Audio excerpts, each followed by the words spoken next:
Sam's here from class. When they were doing the updates yesterday, I mentioned to him that there's a little light flashing on the dashboard. Anyway, there's a sensor up there that was just messing around. It wasn't completely broken, but it's something to do with the AdBlue, a little tiny sensor. Anyway, he's just put a new one on now, and he's just got his laptop out, and he's just going to tell it it's got a new sensor on, and hopefully the light won't flicker again. But it wasn't causing me any problems. It was just flashing on this by the steering wheel. Can you make it go faster with that laptop? Never. Ah. Go fast enough anyway. It does. There's all the what everything's doing in the engine.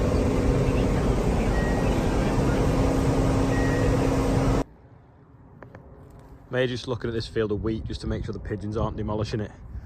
There's a bit of ryegrass in the gateway, a little bit down there that's obviously creeping out the ditch, but no pigeons on it, which is good.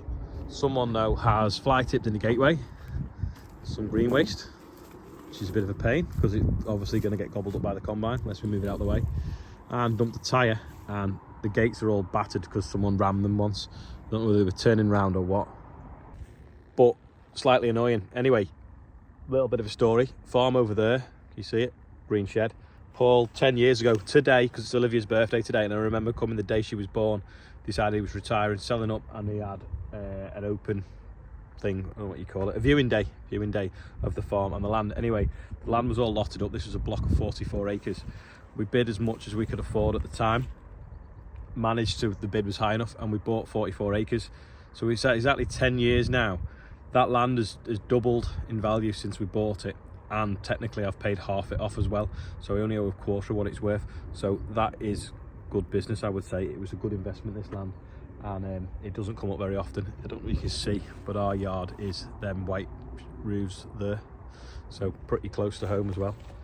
But yeah, it seemed a lot of money at the time and a massive risk, but it's only, as someone once said, it's only dear the day you buy it, and it obviously was, because now it seems cheap, and 10 years ago what we paid then seemed a lot of money, but it was for nothing really when you think about it now in what's really happening with inflation. I don't know whether land value ever changes or just pounds get cheaper.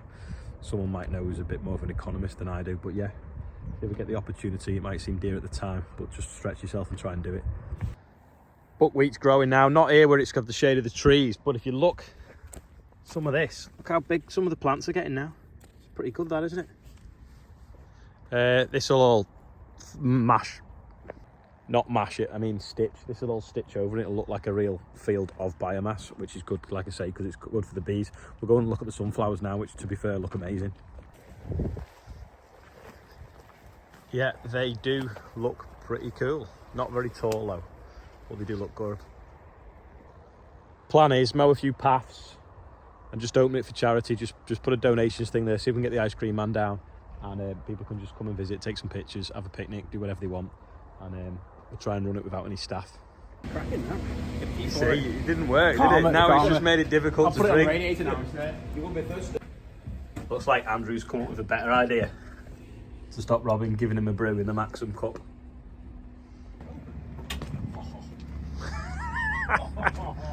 Andrew's excited. That's a weapon. Let's have a look. Look at the screen here as well now. Oh yeah.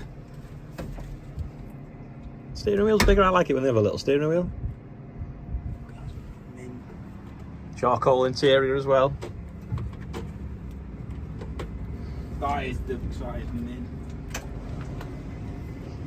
Front PO as well, just do you.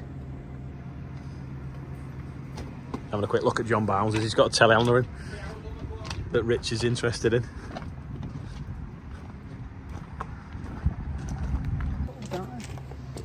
Smell it. Just cow people. Smells a bit in here. Definitely needs an Abbey Coombs air freshener. It's tidy though. That's the key there. It's like an 8-foot dipstick. You fill it up and then you'd have to wait. Fill it up, make a brew, and then come back so you can dip it. Just come to see the sister tractor of the 585, and look, it's got a rake on it as well. Forgot really how well ours came up when we polished it, because obviously this one hasn't been polished yet and it's still got the wheels out, but yeah, it looks quite smart. Ours now, it's been polished compared to this one.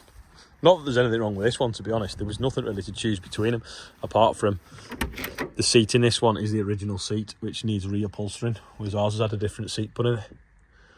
But it's still really tidy tractor. Tidy rake as well, to be fair. You got a fair collection of toys. Look at that low loader. Impressive lineup of Valtras, and then this might be the last time you see an impressive lineup of JCB telehandlers, because obviously JCB are giving the agency to someone else, RVT. So that's probably like the last bit of stock that John Bounds will have in. Looks pretty cool though. Apart from that one's got the carriage different to the rest. Oh, so's that, to be fair. Pea green. Just going past the fertiliser factory, and it's definitely shut. Nothing happening at all. In fact, when we go over this bridge, you'll see better. No, you won't. Oh, there you go. There you go. There you go. It's closed. Andrew's all chuffed. He's got himself a new mat. He's now got a carpeted tractor. Bentley. It's good, though, isn't it? Don't know. He's going to put one of them things like a scan your door as, where like there's a flap there and you leave your boots inside your door, but they're not in the cab. Home comforts. Get mucky in a minute when I take that load of grain up to Bill's. My dad's just shoving some wheat up in the shed. The trailer full I've got on the back now of the fast track is the stuff that we cleaned. Sorry, well, it's we've kept it separate because it's going to be for seed. It's been through our dryer that's hoovered some of the chaff out. I'm going to run it up to Bill's now because we're going to put it in one of his bins, and then when we get a chance, run it through his cleaner and get a germination test done on it and a disease test. And if it's good enough to sow, we'll just clean it rather than have to get it sort of treated or dressing put on it for like a fungicide, if you will, that you put on the seed dressing. Hopefully it'll save a bit of money if it tests okay. If not, we'll just put what's called a single purpose, just line up on the weighbridge, just put what's called a single purpose dressing on it, and that'll be used to grow next year's wheat or a half of next year's wheat. It's a variety that seems to have done okay this year. He says, and I can't remember the name of it. It's not Gleam, it's oh, I can't remember. Yeah, X Days. I completely had a mental block of it. So I'm going to run that up there, put it in one of his grain bins, like I say, put it through the cleaner when we get a chance.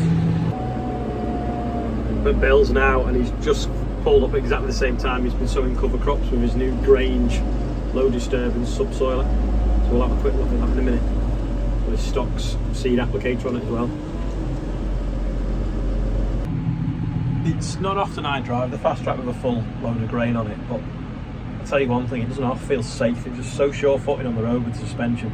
The trailers, as soon as you touch the brake, you can feel it braking all equally.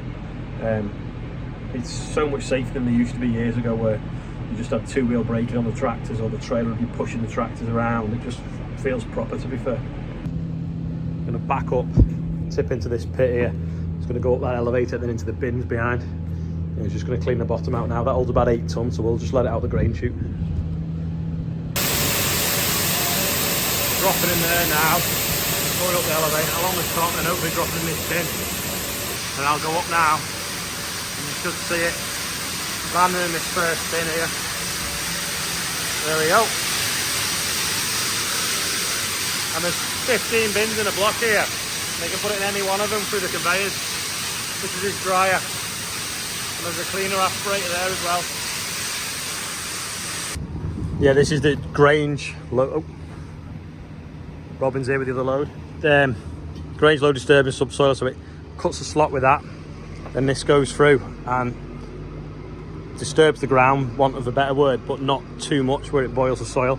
Packer roller packs it down. That needs adjusting by the looks of things. And then it's got seed distribution just in front of the roller. In fact, I've walked past it, haven't I? So it blows seed out here, rolls it in. So he's been using it to put cover crop seeds in. So it's on the Blue Power, New Holland, complete with air horns as well, because they're a necessity. My trailer's empty now, Rob's just backing his up.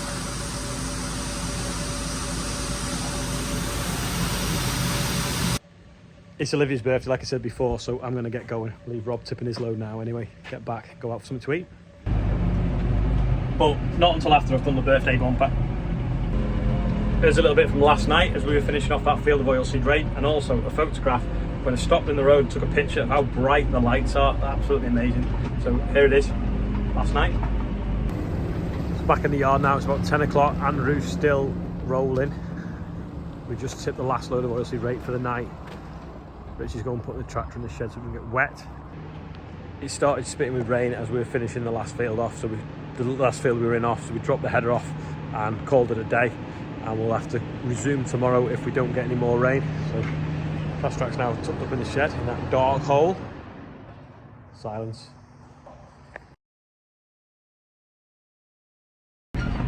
That's it for last night, so let's get back to today's action.